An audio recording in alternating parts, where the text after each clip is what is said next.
का पेड़। महेशपुरा गांव में मुकेश और पिंटू नाम के दो भाई अपने पिता के साथ रहते थे। मुकेश बड़ा था और पिंटू छोटा था। पिताजी, आपने मुकेश भैया को साइकिल दिलवाई है, मुझे मोटरसाइकिल दिलवाई है। बेटा, साइकिल बहुत सस्ती चीज है और मोटरसाइकिल महंगी। मुझे कुछ नहीं पता, जब तक मोटरसाइकिल नहीं मिलेगी तब तक खाना नहीं खाऊंगा।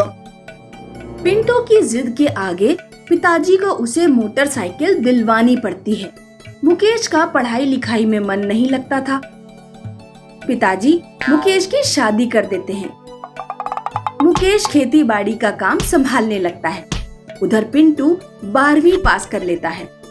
पिताजी, मैं पढ़ाई करने शहर जाऊंगा। बेटा, हमारे गांव में भी तो कॉलेज है, शहर में किराए पर कमरा लेगा और भी खाने पीने का भी अलग से खर्चा होगा। पिताजी, मुझे कुछ नहीं पता, शहर जरूर जाऊंगा। फिर पिताजी को पिंटू की जिद के आगे झुकना पड़ता है। पिंटू पढ़ाई करने शहर जाता है, लेकिन शहर की चकाचौंध में पिंटू का पढ़ाई से ध्यान हट जाता है। वो दोस्तों के साथ बाइक पर मौज मस्ती करता, कभी सिनेमा हॉल में फिल्में देखने जाता, कभी दोस्तों के साथ पार्टी करता। 2 साल पिंटू ने इसी तरह मौज मस्ती करके बिता दिए। एक दिन पिंटू के पास मुकेश का फोन आया। पिंटू, पिताजी की तबीयत बहुत खराब है, तू जल्दी घर पर आ जा। मैं नहीं आ पाऊंगा, बहुत बिजी हूँ, तू ही सब कुछ संभाल।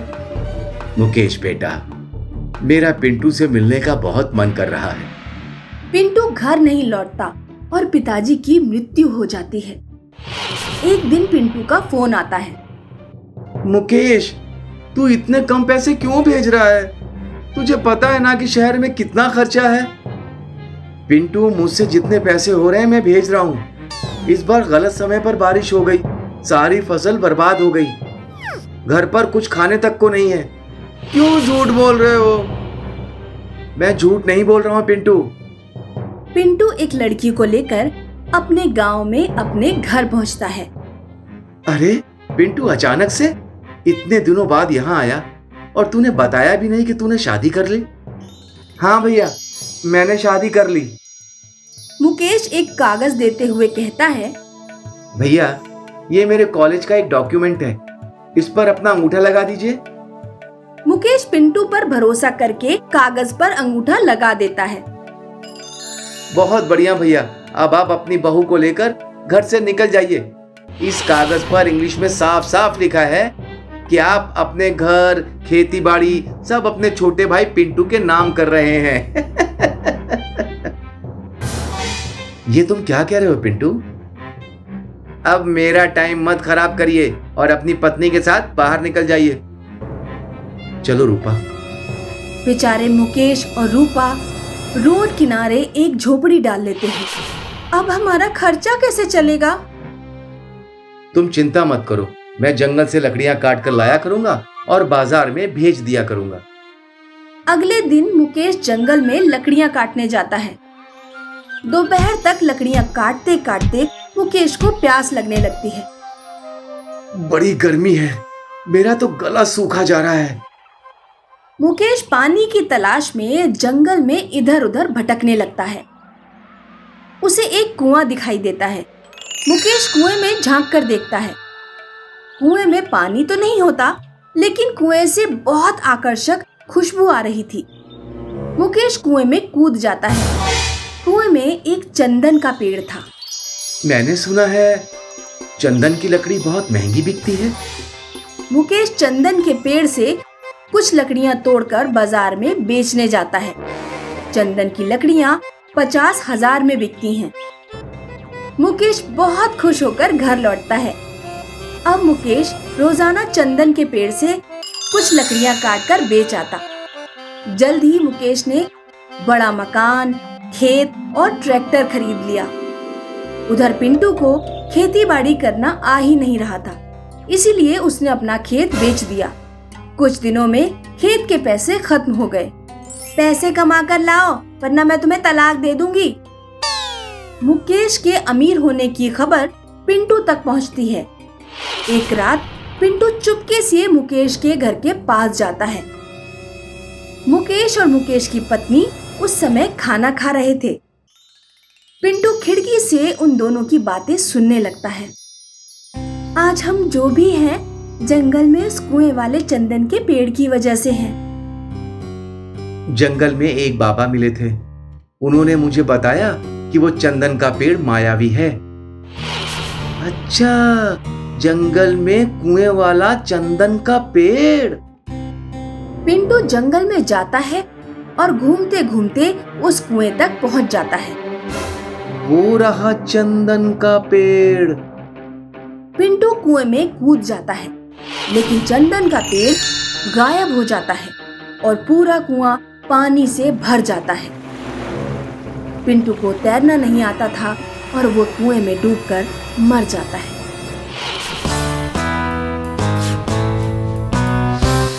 जग्गू एक मेहनती और ईमानदार लकड़हारा था, लेकिन वो बहुत गरीब था। वो एक झोपड़े में अपनी पत्नी गौरी के साथ रहता था। घर में राशन खत्म हो गया है, कल खाना कैसे बनेगा? उनकी लालची पड़ोसन अक्सर उनकी गरीबी का मजाक बनाती थी। ये कैसा रूखा सूखा खाना है, ये तो मेरी गैया भी ना खाए। पड़ोसन की कड़वी बातों से उनका बहुत दिल दुखता था। मैं जंगल से लकड़ियां काट कर लाता हूँ, उन्हें बाजार में बेचकर राशन खरीदने के पैसे आ जाएंगे। जग्गू जंगल गया और एक एक कर लकड़ियां काटने लगा।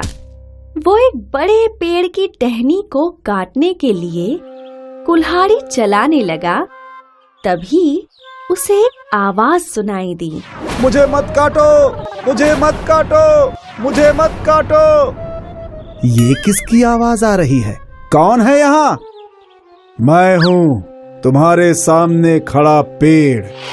पेड़ को बोलता देख उसे बहुत आश्चर्य हुआ।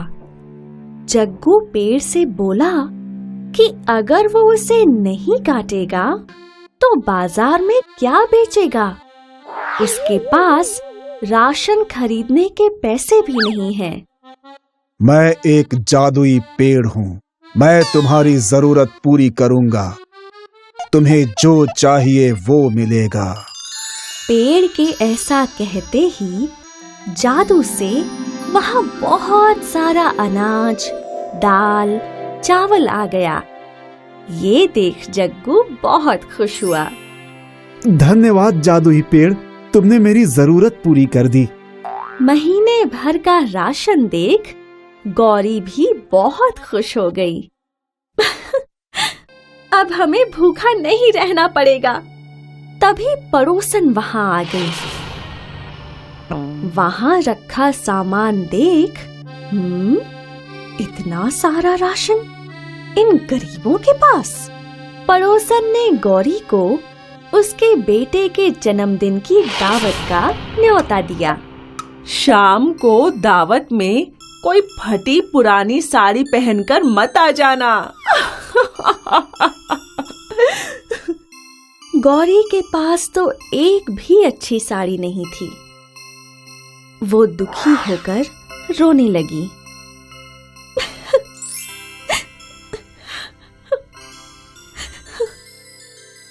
मत रो गौरी। चिंता में डूबा जग्गू नई साड़ी का इंतजाम कहाँ से करे, ये सोचता हुआ जंगल पहुंच गया। जादुई पेड़ ने उससे पूछा कि वो उदास क्यों है। मेरी पत्नी के पास एक भी अच्छी साड़ी नहीं है, मैं उसे साड़ी कहाँ से ला कर दूं? बस इतनी सी बात, तुम्हें जो चाहिए वो मिलेगा। जादुई पेड़ के ऐसा कहते ही वहां एक नई साड़ी आ गई।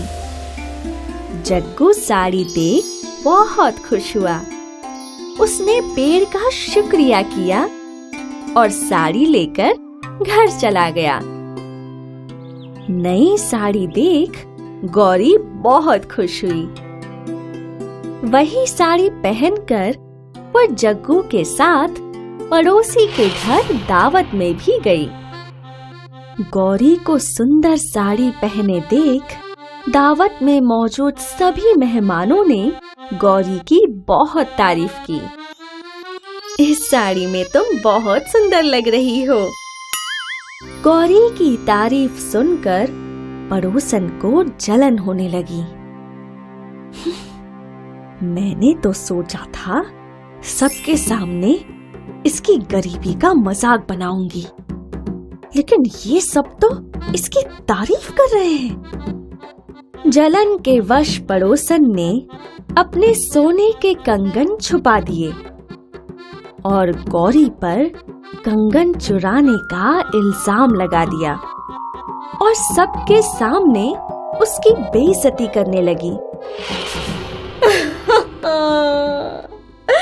देखो देखो, इस गौरी ने मेरे कंगन चुरा लिए। जग्गू भी गौरी की बेइज्जती से बहुत दुखी हुआ। इतने महंगे कंगन हम कैसे लौटाएंगे? उदास जग्गू ने जंगल जाकर उस जादुई पेड़ को पूरी घटना सुनाई और रोने लगा। अब मैं वो महंगा कंगन कहाँ से लाऊं? पेड़ मुस्कुराया और फिर से बोला, बस इतनी सी बात, तुम्हें जो चाहिए वो मिलेगा। और वहाँ सोने के 2 खूबसूरत कंगन आ गए, जिसे देख जग्गू खुशी से झूम उठा। एक बार फिर उसने जादुई पेड़ को मदद करने के लिए धन्यवाद कहा और कंगन लेकर चला गया। जग्गू और गौरी ने वो कंगन पड़ोसन को लौटा दिए। हमसे गलती हो गई, ये लो तुम्हारे कंगन। कंगन देख पड़ोसन को बहुत आश्चर्य हुआ। मेरे कंगन तो मैंने छुपा दिए थे, तो फिर इन गरीबों के पास ये कंगन कहाँ से आए? कुछ तो राज है, मुझे जानना होगा। गौरी ने जग्गू से पूछा कि वो इतने महंगे कंगन कहाँ से लाया। जंगल में एक जादुई पेड़ है, उसी ने मुझे ये कंगन दिए। वो साड़ी और राशन भी उसी पेड़ ने दिया था। जग्गू की बात सुनकर पड़ोसन दंग रह गई। अच्छा, तो ये राज है। तब तो मैं भी उस जादुई पेड़ से सोने, चांदी, हीरे जवाहरात मांगकर बहुत बहुत अमीर बन जाऊंगी।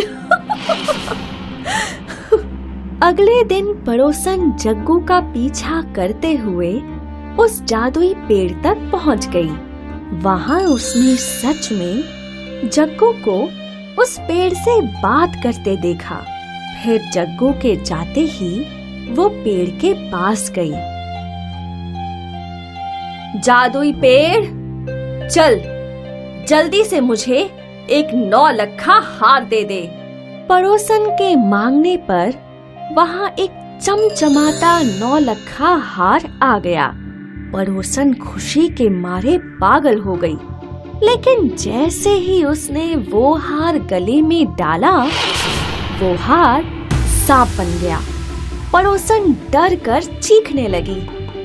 उसने सांप उठाकर फेंक दिया और जादुई पेड़ से पूछा कि उसे सांप क्यों मिला, जबकि जग्गू को उसकी मनपसंद वस्तु मिली। जादुई पेड़ ने बोला कि जग्गू ने उससे मजबूरी के कारण वो चीज मांगी जिसकी उसे जरूरत थी, लेकिन पड़ोसन ने लालच में आकर हार मांगा। उसे उसके लालच के फल में सांप मिला। ये सुनकर पड़ोसन बहुत गुस्सा हुई। मैं तुझे जला दूंगी। पड़ोसन ने जलती हुई मशाल लेकर जादुई पेड़ को जलाने की कोशिश की। पेड़ तो नहीं जला, उल्टा पड़ोसन के पल्लू में ही आग पकड़ ली और वो खुद को बचाने के लिए इधर उधर भागने लगी। इस कहानी से हमें ये सीख मिलती है कि मेहनत और ईमानदारी से काम करने वाले को अपनी जरूरत की हर वस्तु मिल जाती है, लेकिन लालच करने वालों को कुछ नहीं मिलता, क्योंकि लालच का कोई अंत नहीं है। और ज्यादा लालच करने से व्यक्ति खुद का नुकसान कर लेता है, जैसे पड़ोसन ने कर लिया।